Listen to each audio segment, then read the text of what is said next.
Una historia de la lectura, parte 2. El lector de Borges, Alberto Manguel. Mi padre era diplomático y tenía en la casa en que vivíamos una biblioteca que nunca se utilizaba. Salvo cuando muy ocasionalmente tenía que reunirse con alguien fuera de su oficina, pero eso no pasaba casi nunca. Él no era un lector. Para llenar la biblioteca, había indicado a su secretaria que la equipara. Y ella procedió a comprar libros por metro y a hacer encuadernar, porque lo importante, claro, para un diplomático es la vista, teniendo en cuenta las alturas de las estanterías. De manera que en muchos casos la parte superior de las páginas había desaparecido. Y en otros faltaban incluso las primeras líneas. Yo, desde mis 10 o 11 años, pasaba los días ahí y había empezado a buscar en la inmensa enciclopedia Espasa Calpe las entradas que por una u otra razón imaginaba relacionadas con el sexo. Masturbación, pene, vagina, sífilis, prostitución. Me estaba haciendo un experto. Siempre estaba solo. Pero una vez, cuando tendría unos 12 o 13 años, un día como tantos, en el que estaba acurrucado en uno de los grandes sillones, absorto en un artículo sobre los devastadores efectos de la blenorragia, sin ningún aviso mi padre entró y se instaló en el escritorio. Por un momento me aterró la idea de que se fijara en lo que estaba leyendo, pero luego me di cuenta de que nadie, ni siquiera mi padre, sentado a muy pocos pasos, podía entrar en el espacio de mi lectura. De que nadie estaba en condiciones de descubrir lo que lúbricamente me estaba contando el libro que tenía entre las manos, y que nada, excepto mi propia voluntad, podía permitir que otro lo supiera. Ese era un pequeño milagro silencioso, que únicamente yo conocía. Así que disfrutaba de la intimidad, no solo cuando leía, sino también cuando decidía qué leer. Y lo decidía eligiendo ejemplares en librerías desaparecidas hace ya mucho tiempo, por las portadas o por las introducciones. Hay momentos que todavía recuerdo. Cuando descubrí, por ejemplo, la sobrecubierta mate y las encuadernaciones estampadas de una colección editada en Cleveland, y salí con 3 libros nuevos. Todos incluían unas introducciones de Mary Lamberton Becker llamadas ¿Cómo llegó a escribirse este libro? Y esos chismes todavía me parecen una de las formas más estimulantes de hablar sobre los textos. Fue así como en una fría mañana escocesa de septiembre de 1880, con la lluvia repiqueteando sobre las ventanas, que Stevenson se acercó al fuego y empezó a escribir. Se leía en la introducción de la señora Becker para La Isla del Tesoro, y aquella lluvia y aquel fuego me acompañaron a lo largo de toda la lectura.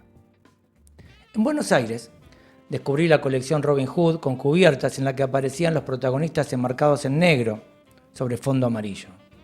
Y ahí leí las aventuras de piratas de Emilio Salgari, Los Tigres de Malasia, las novelas de Julio Verne y El misterio de Edwin Drood de Dickens.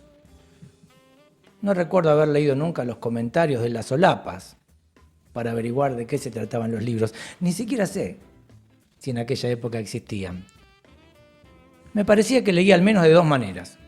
Primero, seguía de corrido acontecimientos y personajes, sin fijarme en los detalles, con lo que el ritmo, cada vez más acelerado, de la lectura, conseguía proyectar el relato más allá de la última página.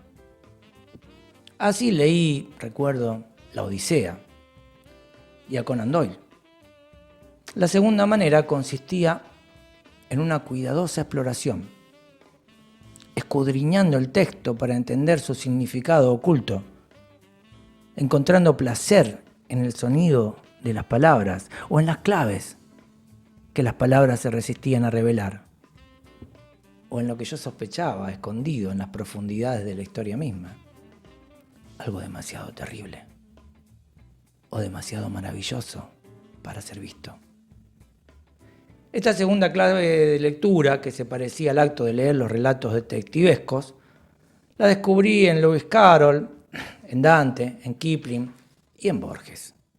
También leía teniendo en cuenta lo que, según yo creía, se suponía que era el libro, de acuerdo con los comentarios del autor, del editor o de otro lector.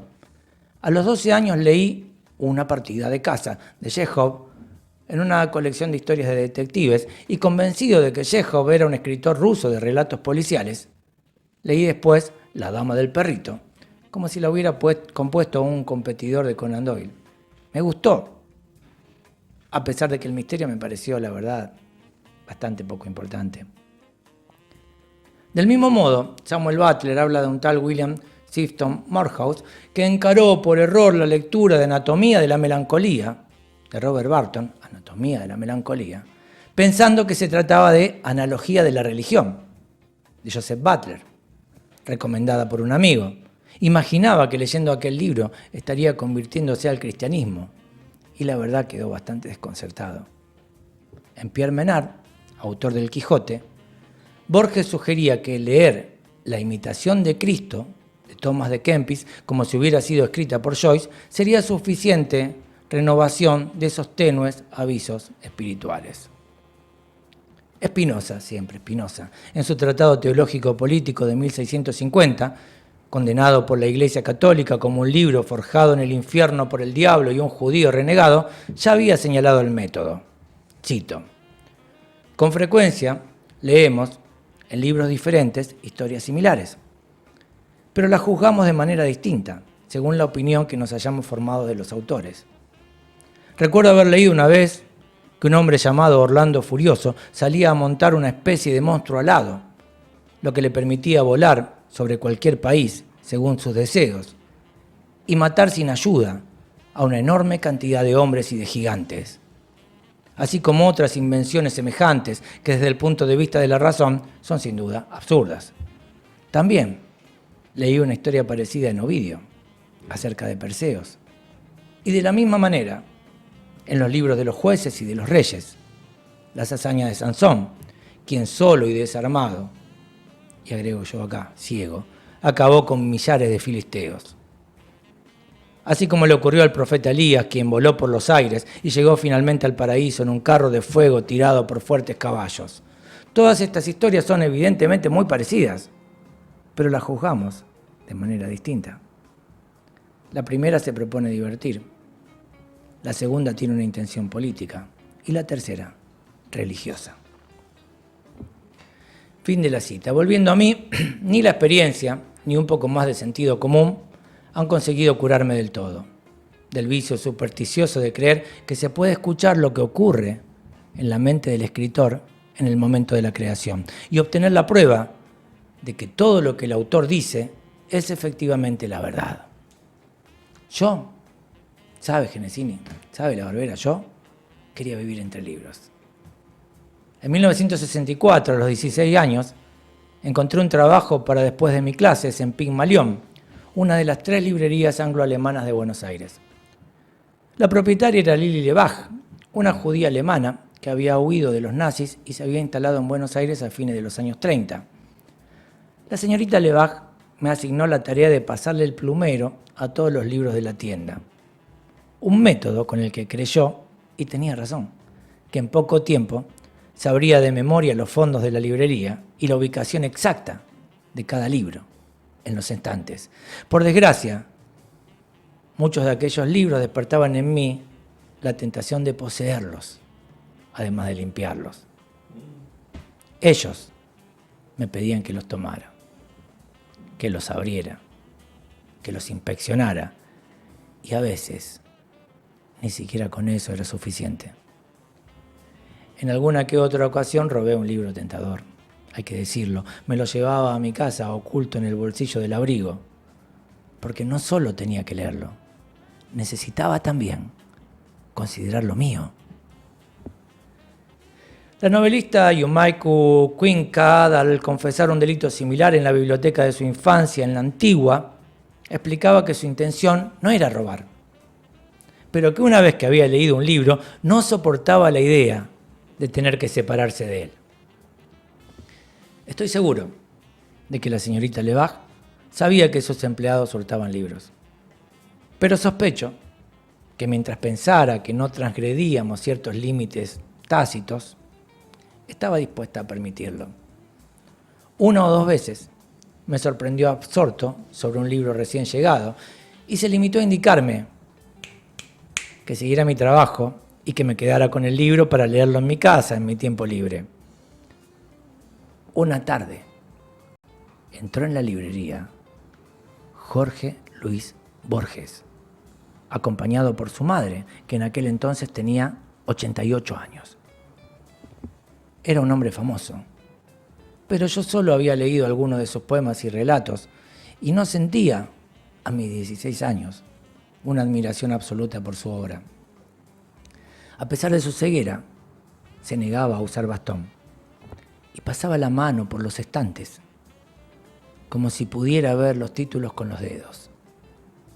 Buscaba libros que lo ayudaran a estudiar anglosajón, que era su pasión en aquel entonces. Y habíamos encargado para él un diccionario de sketch y una edición comentada de la batalla de Meldon. La madre de Borges se impacientó. «Ah, Georgie», dijo, «no sé por qué perdés el tiempo con el anglosajón en lugar de estudiar algo útil, como el latín o el griego». Por fin, Borges se volvió hacia mí y me pidió varios libros. Encontré algunos, tomé nota de otros. Y cuando ya estaba por irse, me preguntó si estaba ocupado por las noches. Necesitaba, y lo explicó pidiéndome muchas disculpas, alguien que le leyera, puesto que su madre se cansaba enseguida. Por supuesto, yo le respondí que iría. Y durante los 2 años siguientes leí para Borges, como lo hicieron muchos otros conocidos casuales y afortunados. Yo iba por las noches, o si mis clases lo permitían, por las mañanas. El ritual era casi siempre el mismo. Sin prestar atención al ascensor, yo subía las escaleras hasta su departamento. Recuerdo que eran unas escaleras similares a las que Borges había subido una vez con un ejemplar recién adquirido de Las Mil y Una Noches, y sin darse cuenta de que una ventana estaba abierta, se hizo corte profundo que más tarde se infectó, lo que le produjo delirios y le hizo temer que estuviera volviéndose loco. Bueno, frente a la puerta de su casa yo tocaba el timbre y la mucama me conducía a través de una entrada con una cortina a una pequeña sala de estar, donde Borges venía a mi encuentro con la mano extendida y blanda. No había preliminares. Él se sentaba, impaciente, en el sofá, mientras yo me acomodaba en el sillón. Entonces, con una voz ligeramente asmática, sugería la lectura para aquella noche. ¿Qué tal si hoy probamos con Kipling, Y no esperaba, por supuesto, una respuesta. En aquella salita, bajo un grabado de Piranesi que representaba unas ruinas romanas circulares, le leía a Kipling, a Stevenson, a Henry James, diferentes artículos de la enciclopedia alemana Brockhaus, versos de Merino, de Enrique Banch, de Heine, aunque estos últimos se los sabía de memoria, de modo que apenas yo empezaba mi lectura, su voz vacilante me sustituía y seguía recitando. La vacilación se notaba solo en la cadencia, pero no en las palabras mismas, que él recordaba a la perfección. A muchos de sus autores yo no los había leído antes, de manera que el ritual era bastante curioso. Yo descubría un texto leyéndolo en voz alta, y Borges usaba los oídos, como otros lectores usan los ojos, para recorrer la página en busca de una palabra, de una frase, de un párrafo que confirmara lo que creía recordar. Yo leía, él me interrumpía, hacía algún comentario sobre el texto con el objeto, creo yo, de tomar nota mentalmente. Después de hacerme detener en una línea que le pareció desternillante en las nuevas Mil y Una Noches de Stevenson, cito: vestido y pintado para representar a una persona poco solvente relacionada con la prensa, comentaba: ¿cómo puede alguien vestirse de esa manera, ¿Usted qué cree? ¿Qué tenía Stevenson en la cabeza? ¿Cómo escribir algo tan imposiblemente preciso, no? Y pasaba a analizar el recurso estilístico de definir algo o alguien por medio de una imagen o categoría que, aunque en apariencia exacta, obliga al lector a crear una definición personal. Él y su amigo Adolfo Bioy Casares habían jugado con esa idea en un relato de 15 palabras. Y otra vez cito. El enmascarado subía la escalera. Sus pasos retumbaban en la noche. Tic-tac, tic-tac. Mientras me escuchaba leer el cuento de Kipling, Más allá del muro, Borges me interrumpió en el relato de una escena en la que una viuda hindú envía a su amante un mensaje hecho de diferentes objetos recogidos en un bulto. Me señaló lo poéticamente adecuado de ese hecho y se preguntó en voz alta si Kipling habría inventado aquel lenguaje concreto y a la vez simbólico. A continuación, como si estuviera revisando una biblioteca mental, lo comparó con el lenguaje filosófico de John Wilkins, en que cada palabra es una definición de sí misma. Señaló, por ejemplo, que la palabra salmón no nos dice nada del objeto que representa. Sana, la palabra correspondiente en el idioma de Wilkins, basada en categorías preestablecidas, significa pez escamoso de río de carne rojiza. Zeta para pez, sa para pez de río y sana para pez de río con escamas y carne rojiza. Leerle a Borges siempre me hacía reorganizar mentalmente mis propios libros. Aquella noche, Kipling y Wilkins quedaron ubicados juntos, en el mismo estante imaginario. En otra ocasión, no recuerdo qué fue lo que me había pedido que leyera, comenzó a hacer una antología improvisada de versos malos de autores famosos, entre los que figuraban el búho, a pesar de sus numerosas plumas, tiene frío, de Keats. Ah, mi alma profética, mi tío, de Shakespeare, porque a Borges la palabra tío le parecía poco poética. Él hubiera preferido que Hamlet dijera el hermano de mi padre, o en todo caso el pariente de mi madre. No somos más que la pelota de tenis de las estrellas, de Webster, en La Duquesa de Malfi. O los dos últimos versos del Paraíso Reconquistado de Milton, sin ser visto, regresó privadamente al hogar, a la casa de su madre, que convertían, según pensaba Borges, a Jesucristo en un caballero inglés con un sombrero de hongo que volvía a la casa de María para tomar el té. A veces se salía de nuestras lecturas para su propia escritura. Su descubrimiento de un tigre fantasmal en los rifles del regimiento que leímos poco antes de la Navidad lo llevó a escribir uno de sus últimos relatos, Tigres Azules. Dos imágenes en un estanque, de Giovanni Papini, inspiró su 24 de agosto de 1982, una fecha que en aquel momento todavía pertenecía al futuro. La irritación que le causaba a Lovecraft, cuyos cuentos me hizo comenzar y abandonar media docena de veces, le hizo crear una versión corregida de un cuento de ese autor y publicarlo en el informe de Brody. Con frecuencia me pedía que escribiera algo en las guardas del libro que estábamos leyendo, como la referencia de un capítulo o de una idea. No sé qué hacía con esas anotaciones, pero el hábito de hablar de un libro a sus espaldas también llegó a ser mío. En un cuento de Evelyn Waugh, un hombre rescatado por otro en la profundidad de la selva amazónica, se ve obligado por su salvador a leerle las novelas de Dickens durante el resto de su vida.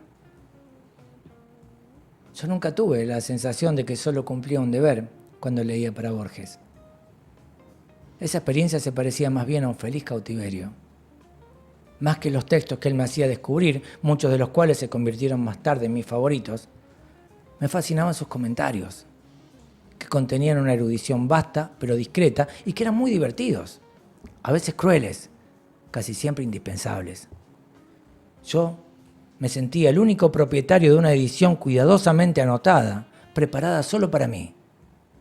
Aquello, por supuesto, no era cierto. Yo, como muchos otros, era tan solo el cuaderno de notas de Borges, una ayuda a memoria que el hombre ciego necesitaba para recopilar sus ideas. Y en esa función prosaica y necesaria, yo estaba completamente dispuesto a ser utilizado. Antes de conocer a Borges, o bien yo había leído solo y en silencio, o alguien me había leído un libro que yo había elegido. Leerle en voz alta a aquel escritor ciego era una experiencia curiosa, porque si bien yo me sentía con algún esfuerzo en control del tono y el ritmo de lectura, era sin embargo aquel oyente quien se convertía en el amo del texto. Yo era simplemente el conductor, pero el paisaje, espacio exterior, pertenecía al conducido, cuya única responsabilidad consistía en captar lo que había al otro lado de la ventanilla. Borges elegía el libro. Él hacía que me detuviera o que me pedía que continuara. Él me interrumpía para hacer un comentario. Él permitía o no que las palabras llegaran hasta nosotros. Yo era invisible. Aprendí pronto que la lectura es acumulativa y que avanza en progresión geométrica. Cada lectura nueva se construye sobre lo que el lector ha leído antes. Empecé adoptando una postura crítica sobre los relatos que Borges elegía para mí, decidí de antemano que la prosa de Kipling sería forzada, la de Stevenson infantil, la de Joyce incomprensible, pero muy pronto los prejuicios dejaron paso a la experiencia. Y el descubrimiento de un cuento me daba deseos de leer otro, el cual a su vez se enriquecía con el recuerdo, tanto de las reacciones de Borges como de las mías.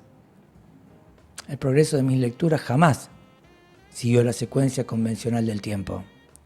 Por ejemplo, leer en voz alta para Borges texto que yo había leído por mi cuenta modificaba esas anteriores lecturas solitarias, ampliando y transformando mis recuerdos, haciéndome percibir lo que en su momento no había advertido, pero que la reacción de Borges me hacía recordar. Hay aquellos que mientras leen un libro recuerdan, comparan, reviven emociones de otras lecturas anteriores, señaló Ezequiel Martínez Estradas. Esa es una de las más delicadas formas de adulterio. Mi particular oyente, el gran escritor ciego, no creía en las bibliografías sistémicas y me alentaba siempre ese tipo de lecturas adúlteras.